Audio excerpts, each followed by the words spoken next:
Hey Mike, Grant here. So I just wanted to go over this and explain a few things to you. So these are your my thinking is you can either put the boxwood right up against the foundation, or I think it'd be more interesting, you get more color.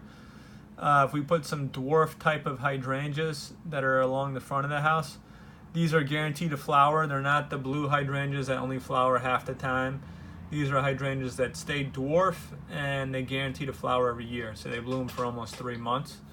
Then have the dwarf boxwood hedge in the front, which are the green velvet boxwood along the front.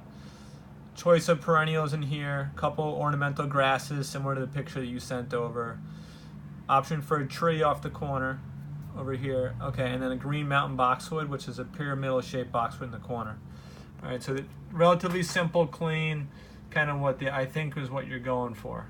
Okay, so let's see here. For down here, in the back, we want to have a kind of a continuous flow. So I got American boxwood here, another pyramidal green mountain boxwood in the corner.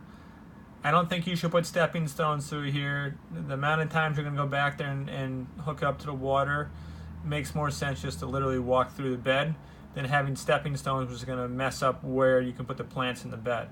All right. Plus, you could put the hose reel off the corner, put a hose reel in there, and then end up just pulling the hose right next to the side of the step when you need it. Okay.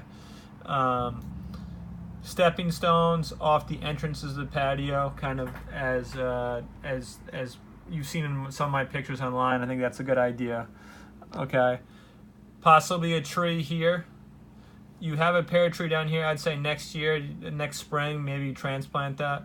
Okay, because I think it's a little out of place.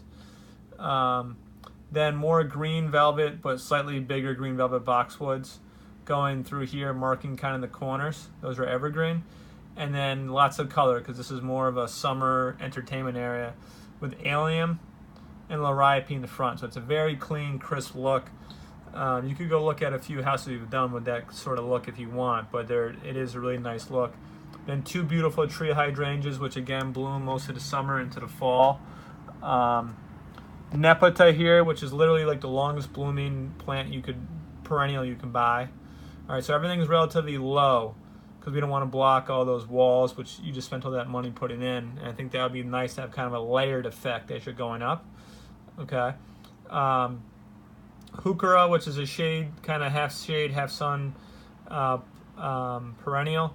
And then holly, blue princess, at a decent size, have blocked a propane tank. Okay, so I have those in front of there. A few other notes through here. Looks like the soil is ridiculously compacted.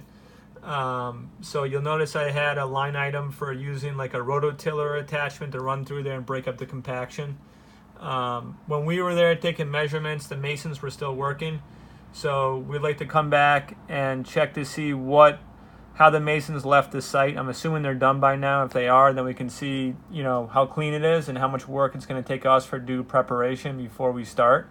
So you'll notice that item in my proposal shows a 0.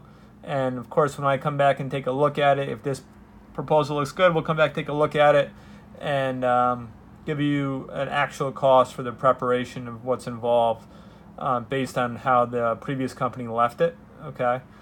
I had 20 yards of topsoil because I figured I need topsoil all through here, around the patio, and then in these little beds in here. Okay. You mentioned you were going to do the irrigation yourself. Just want to confirm that you're knowledgeable and you know how to do that. If not, I can give you an estimate on that. But the plants have to have irrigation to be able to carry a guarantee.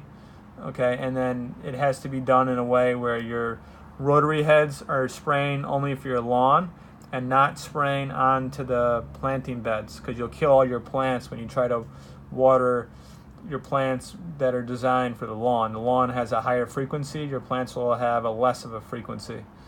So that's it. I'll shoot over this via email with the quote, and we'll take it from there. Thanks a lot.